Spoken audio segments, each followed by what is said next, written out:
کہانی کا آغاز ایک خاموش گاؤں سے ہوتا ہے جہاں مٹی کی سادہ گلیاں اور چھوٹے جھونپڑے ہیں۔ ایک بوڑھا شخص بابا عبد الرحمن اپنے چھوٹے سے گھر میں رہتا ہے۔ وہ دن رات اللہ کا شکر ادا کرتا ہے، چاہے اس کے پاس کھانے کے لیے کچھ ہو یا نہ ہو۔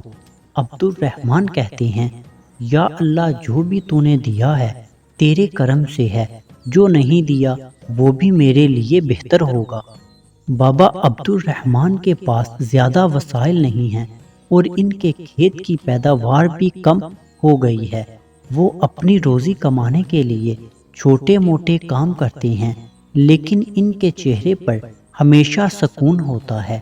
پڑوسی کہتے ہیں، بابا، آپ کے حالات اتنے مشکل ہیں پھر بھی آپ ہمیشہ مطمئن رہتے ہیں۔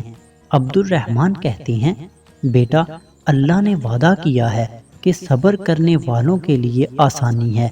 ایک دن شدید بارش اور طوفان آتا ہے جس سے بابا عبد الرحمن کا چھوٹا سا گھر اور کھیت تباہ ہو جاتے ہیں۔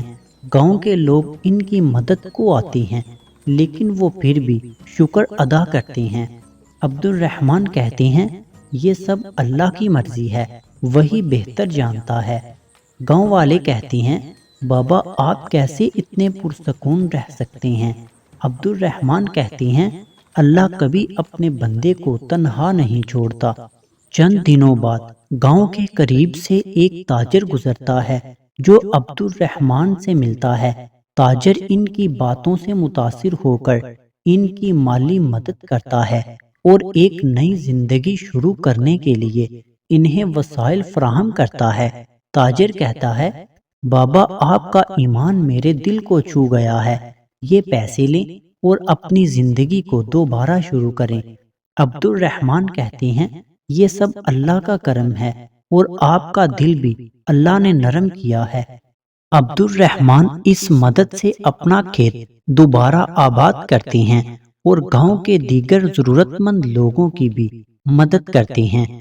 گاؤں کے لوگ ان سے متاثر ہو کر اللہ پر توکل کرنا سیکھتے ہیں۔ عبد الرحمن کہتے ہیں، جب تک ہمارا ایمان مضبوط ہو کوئی بھی مشکل ہمیں ہرا نہیں سکتی۔ کہانی کے اختتام پر عبد الرحمن گاؤں کے لوگوں کو نصیحت کرتے ہیں کہ ہمیشہ اللہ پر بھروسہ کریں، چاہے حالات کتنے بھی مشکل کیوں نہ ہوں۔ عبد الرحمن کہتے ہیں، زندگی کی ہر آزمائش میں اللہ پر توکل رکھو، وہی بہترین منصوبہ ساز ہے۔